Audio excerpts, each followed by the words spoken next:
Hey, what's up, everybody? I'm back. I posted a video about how I lost my fortune before I came to Cebu, Philippines. And I didn't really expect it to take off as well as it did.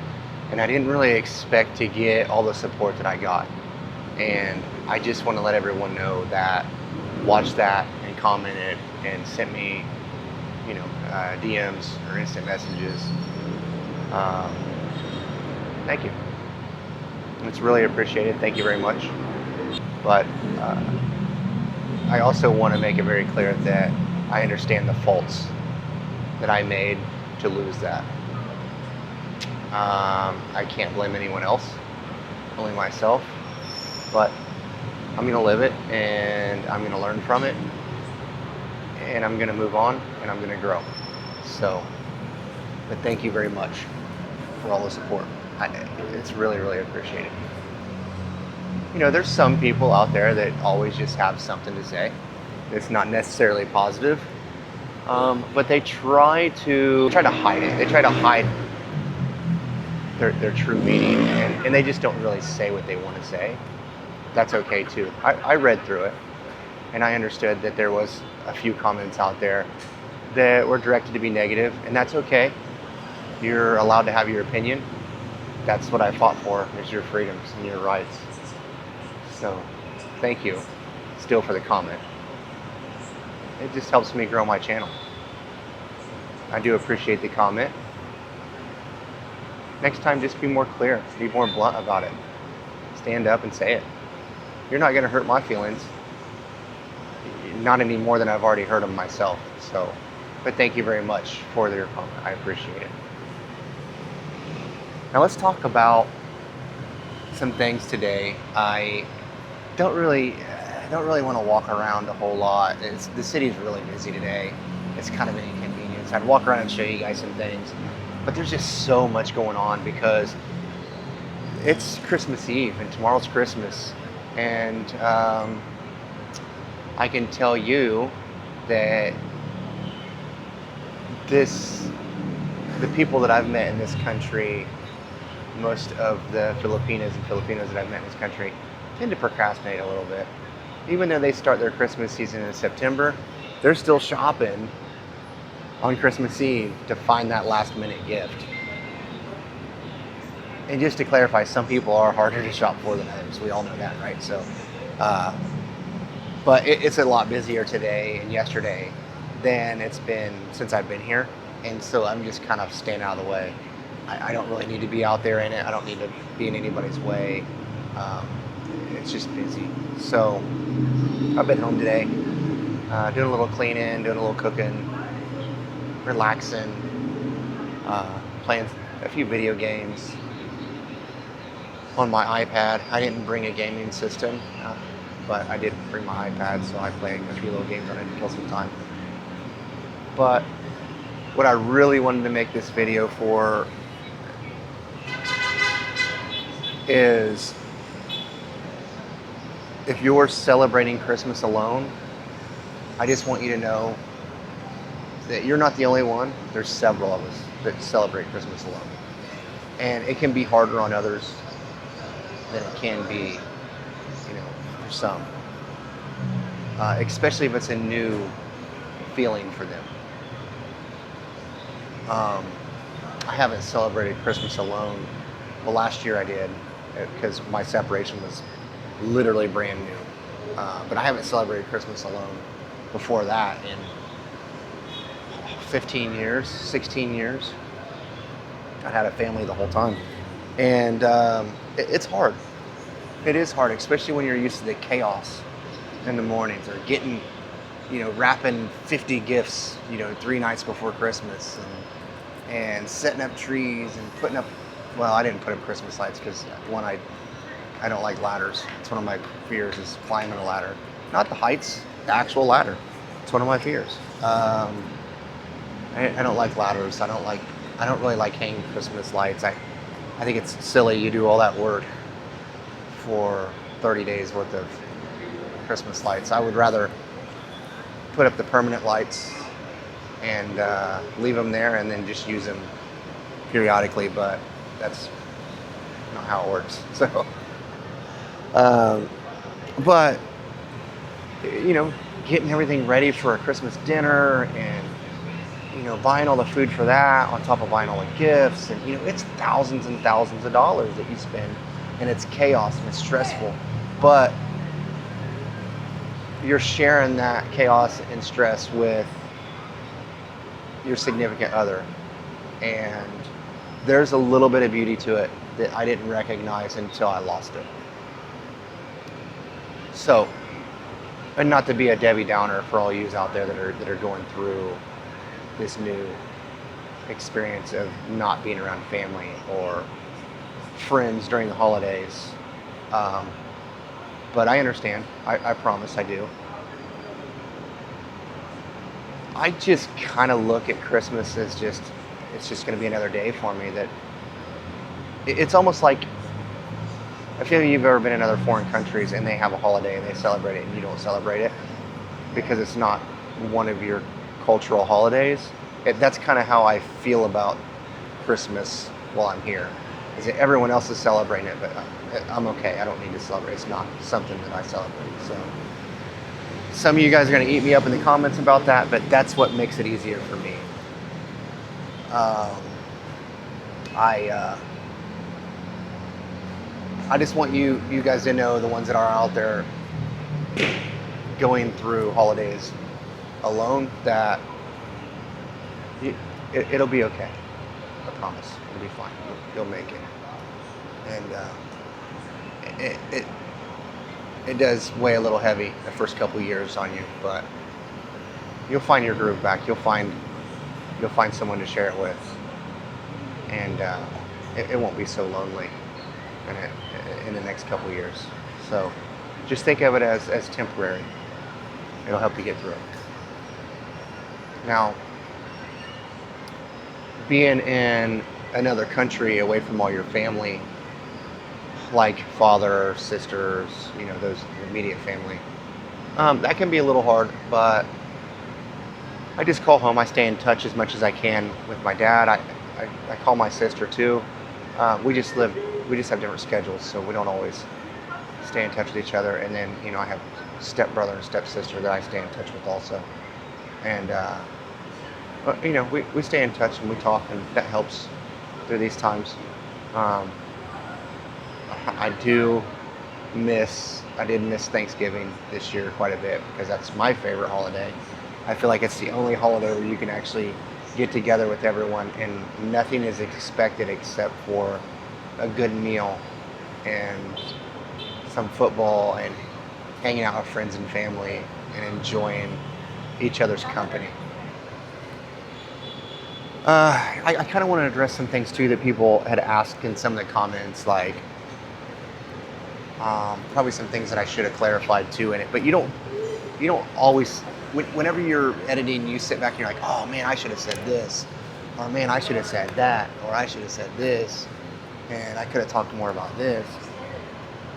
And you think about all those things, and then you've already recorded it, so it's not like you can really chop it in there too much. Especially considering that I didn't edit it until the next day, so I would have lost the lighting, I would have lost the outfit, I would have, all that stuff. And I also recorded that at like 2:30 in the morning. I couldn't sleep, so. But some things I wanted to address was, some people asked me, are you still, taking financial responsibility for your children? Are you staying in touch with your children? So on and so forth. Those types of questions. And I probably should have mentioned it. I have one biological son, and he is a college grad, living on his own, has a successful career. He's doing fine. He doesn't need my support. Do I talk to him? Yeah, when we can get in touch with each other, because his schedule is pretty hectic. He works IT, so he works quite a bit, and we stay in touch. It's more text messaging than phone calls, but yeah, we do stay in touch. The other children were stepchildren, and I haven't spoke with them since the day of the separation, and that is what they wanted. Uh, I miss them terribly, and I do care about them, and I do hope the best for them, and I am here to talk. If they ever want to get in contact and have a discussion or talk to me, I'm here for them. There was no love lost at all for the children. I love them dearly.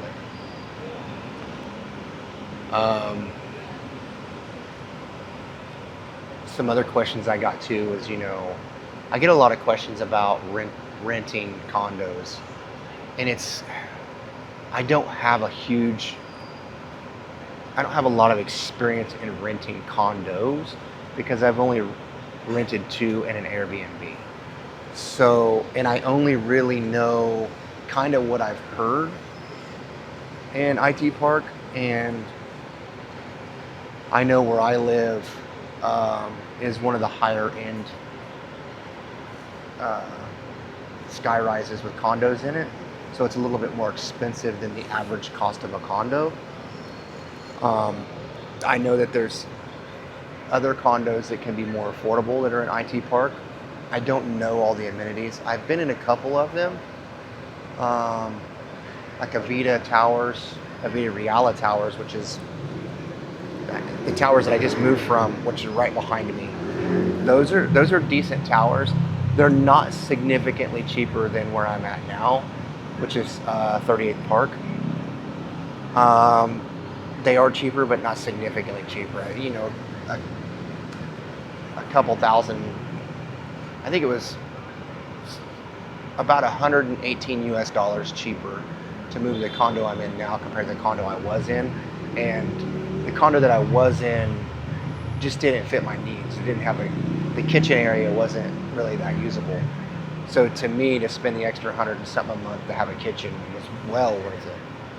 Now, could I have gone somewhere else? I hear that there's a place called Stay City that has 1 bedrooms that are in the 20s, upper 20s, low 30,000 peso mark, which is, I would have to do the math. I'll put a price range up here,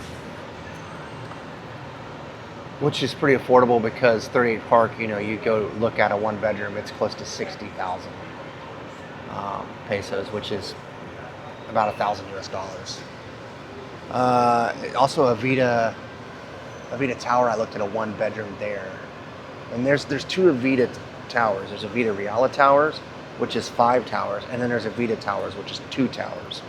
So I went and looked at the one with 2 towers, and that happens to be what I liked about those towers were they were literally right across the street from Sugbo Mercado, which is that night market, the food night market that I've done videos in several times.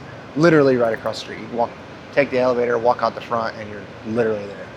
So I really liked the location there, but the location was also a problem too because it's loud late at night because there's a few bars behind it, and they do karaoke until 3, 4, 5 o'clock in the morning. And the way that it's designed and where they're at, there's a lot of echo off of other buildings that creates a lot of outside noise inside the condos. So I didn't take that, and it was cheap. It was like cheaper than what I'm paying now. I think it was like 28,000 for a 1 bedroom. It was pretty nice. It wasn't as new and as updated as where I'm at now. It was a little older of a build, but it was nice. Plenty of room. Kitchen was huge. Dining room area, bedroom, plenty of storage. It was nice. Problem wasn't very far off the road. I think it was like the 7th story, and it was really close to that bar with the karaoke. It was extremely loud. You could almost feel it inside of there. So I had to pass on it, unfortunately. So like I said, I don't necessarily know everything about the real estate game out here, but I do have a wonderful real estate agent that can help you with long-term and short-term leases, and even buy-in condos if that's what you're looking to do too. And if that's something that you're looking to do, just message me on Facebook. Just look Tudor's Travels, it's there. And message me on Facebook, and I can give you her contact info. Her name's Joy. She's great. What were some other questions that I got?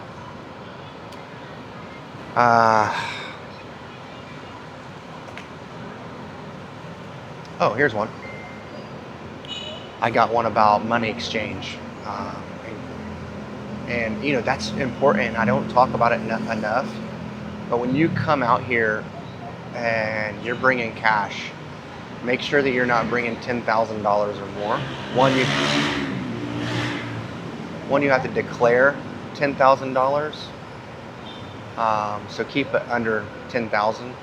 And if you're bringing a significant amount of money, make sure that you get it in $100 bills, and make sure that the new generation of $100 bills, and they're as crisp as possible. These money exchange places won't take last generation $100 bills, and they won't take wadded up $100 bills. They have to be clean, crisp $100 bills. Now, if you bring 20s or 50s, your exchange rate changes. It actually gets worse. So let's just say the exchange rate for today, let's say you landed today, and the exchange rate for today was 58.9 Filipino pesos per every US dollar. So that these currency places, they're going to give you like 58.9 Filipino pesos per American dollar. And you go to these exchange rate places, they're going to give you like 56 pesos per every American dollar, or even less, depends on which one you go to. That's what they're going to advertise. What they don't tell you is if you hand them a bunch of 20s, it's going to drop another 2 points to 54 Filipino pesos per American dollar. When you're getting into thousands of US dollars, you're losing a chunk of money. So just bring the largest denomination, $100 bills that you can buy, that you can get, and make sure that they're new generation $100 bills, and that they're crispy and not all beat up or torn or tattered. If you go to the bank and you're withdrawing out of your bank account, let them know that you need $100 bills, and they need to be as crisp and as clean and new generation as possible. I promise you, they will not take old $100 bills here. Not even the banks. They won't touch them. So you'll be stuck with them. I learned that the hard way, because I had 2 of them, old $100 bills. And what I ended up doing was, another expat was here and was getting ready to travel back to the United States. And he was like, look, I'll just buy them off of you. I'm like, all right, cool. And that's what he did. He just bought them off of me. So he gave me, 58 Filipino pesos per dollar. So he gave me 5,800 per $100 bill. He gave me about 10,000 Filipino pesos, 11,000. So it worked out well. But if I wouldn't have been as outgoing as I was and came out here and met other expats, I'd have been on a couple hundred US dollars, just because the bill wasn't what the banks wanted. If you guys are planning on coming out here in January, I just want you to know, January 17th or 18th, one of those 2 days, I can't remember exactly, they have a festival called Sinulog, and it's huge. I have never attended it. I haven't been here for it. I keep hearing about it. You're gonna have a hard time finding an Airbnb, and if you do, it's gonna be probably double the cost, because most of the people come from the province into the cities, and they're consuming all the Airbnbs and all of the rentals. So everything is going to go up. The demand is even higher. So keep that in mind. It's definitely not a good time to come out here. That and Chinese New Year. Chinese New Year is not a good time to come out here either, because a lot of the Chinese, when they vacation on their 2 weeks off on Chinese New Year, they come here. A lot of them do. So it's kind of the same experience, but that's a 2-week venture. So the roads will be packed. There'll be a lot of Chinese expats out here celebrating and vacationing, but they're usually more in the beach areas, more of like the islandy, beachy areas.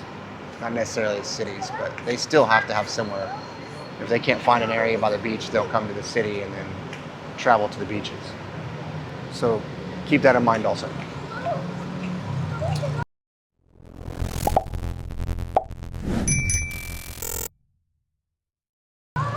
I really didn't have a whole lot to talk about. It was more of a thank you.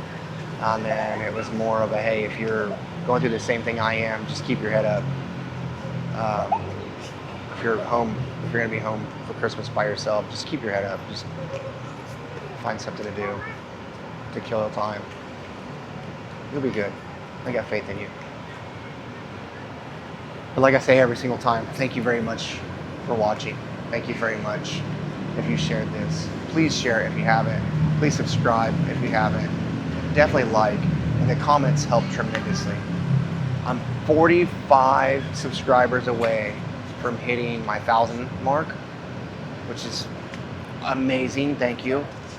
And I'm 1,000 watch hours away from being monetized. So, thank you guys very much. Like I said, like, subscribe, share, and comment. Those are all great things. I appreciate your time. Have a happy holiday and a Merry Christmas. Enjoy the time with your family.